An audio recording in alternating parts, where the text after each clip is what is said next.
किसी काम का नहीं, जो राम का नहीं, किसी काम का नहीं। जय श्री राम, जय श्री राम, जय श्री राम, जय श्री राम। रहते समय जप ले हरि का नाम, प्रभु श्री राम का कर ले गुणगान। जय श्री राम।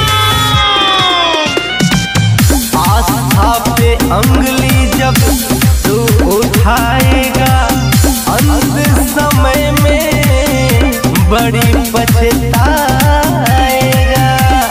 लगता है परवाह तुझे अंजाम का नहीं, हो जो श्री राम का नहीं, किसी काम का नहीं।